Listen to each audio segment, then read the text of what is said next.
చరిత్రలో అత్యంత శక్తివంతమైన మహిళలలో ఒకరైన చింగ్షీ గారి గురించే ఈరోజు మనం వీడియోలో తెలుసుకోబోతున్నాం ఫ్రెండ్స్.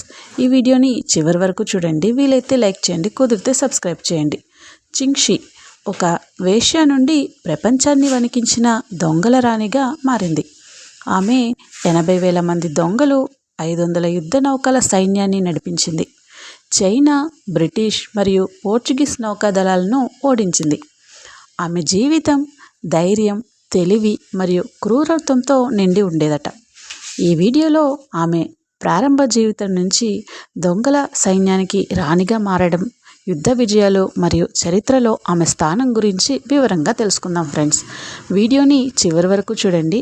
వీలైతే లైక్ చేయండి, కుదిరితే సబ్స్క్రైబ్ చేయండి.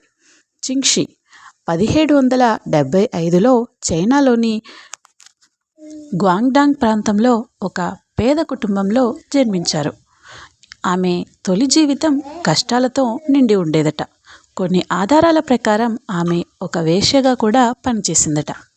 1801లో ఆమె ప్రముఖ సముద్రపు దొంగ అయినటువంటి చెంగ్ ఐను వివాహం చేసుకుంది. చెంగ్ ఐ రెడ్ ఫ్లాగ్ ఫ్లీట్ అనే భయంకరమైన దొంగ బృందాన్ని నడిపించేవాడట. అయితే 1807లో చెంగ్ ఐ మరణించారు. సాధారణంగా ఆ కాలంలో స్త్రీలు భర్త మరణానంతరం అధికారాన్ని కోల్పోయేవారు. కానీ చింగ్షీ అలా చేయలేదు. ఆమె భర్త నడిపించిన బృందాన్ని తన ఆధీనంలోకి తీసుకుంది మరియు దానిని ప్రపంచంలోనే అత్యంత భయంకరమైన దొంగ సామ్రాజ్యంగా మార్చింది. చింగ్షీ తన భర్త మరణానంతరం రెడ్ ఫ్లాగ్ ఫ్లీట్ మీద పూర్తి నియంత్రణ సాధించింది. ఆమె కఠినమైన నియమాలు రూపొందించింది. ఇవి ఆమె బృందాన్ని అత్యంత సమర్థవంతంగా మార్చాయి. అంతేకాకుండా చింగ్షీ వాళ్ళ బృందానికి కొన్ని నియమాలు కూడా పెట్టిందంట. లూటీ చేసింది ఏదైనా సరే, ఎంతైనా సరే సమానంగా పంచుకోవాలనేసి, ఏ ఒక్కరూ కూడా మోసం చేయకూడదు అని, స్త్రీలపై అత్యాచారం చేసేవారిని తల తీసేయడం ఇది మరణశిక్షకు దారితీసే నేరం. ఆమె ఆదేశాలను ఉల్లంఘించిన వారికి కూడా మరణశిక్ష. ద్రోహులకు క్షమాపణ అయితే లేదట. యుద్ధంలో పరిగెత్తిన వారిని శిక్షించడం. వీళ్ళ టీంలో పనిచేయాలంటే ముందుగా కావాల్సింది ధైర్యం. ఇలాంటి క్రూరమైన నియమాల వల్ల ఆమె బృందం చైనా సముద్రాలలో అజేయంగా మారింది.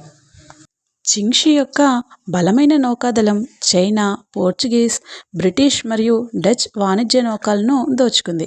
ఆమె 300 కంటే ఎక్కువ యుద్ధ నౌకలను నాశనం చేసిందట. చైనా ప్రభుత్వం ఆమెను అణచివేయడానికి పూర్తి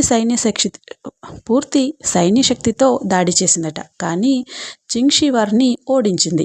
చివరికి చైనా ప్రభుత్వం ఆమెతో ఒప్పందం చేసుకోవాల్సి వచ్చింది. ఆమెకు పూర్తి క్షమాభిక్ష ఇవ్వబడింది మరియు ఆమె దొంగలు శాంతియుతంగా విడిపోయారట. చింగ్షీ 1810లో పదవి విరమించుకుంది మరియు ఒక ధనవంతురాలిగా జీవించింది. ఆమె ఒక జూదం సెంటర్ నడిపి షాంఘైలో ఐశ్వర్యంగా నివసించింది. ఆమె 1844లో 69వ సంవత్సరం వయసులో ఆమె మరణించారట. ఆమె ఇతిహాసంలో అత్యంత విజయవంతమైన స్త్రీ దొంగగా గుర్తింపు పొందింది. హాలీవుడ్ సినిమాలు, పైరేట్స్ ఆఫ్ ద కరీబియన్ మరియు వీడియో గేమ్లలో ఆమె కథలు ప్రేరణగా మారాయి. ఆమె జీవితం స్త్రీ శక్తి, తెలివి మరియు క్రూరత్వంకు ఉదాహరణ అని చెప్పుకోవాలి. చింగ్షీలాగా స్త్రీలు ఎన్ని అడ్డంకులున్నా శక్తివంతులు అవ్వగలరు. తెలివి ప్లస్ సాహసం = అణచివేయలేని శక్తి. కాదంటారా ఫ్రెండ్స్? మీకు ఈ వీడియో నచ్చితే లైక్ చేయండి, షేర్ చేయండి, సబ్స్క్రైబ్ చేయండి. Thank you for watching.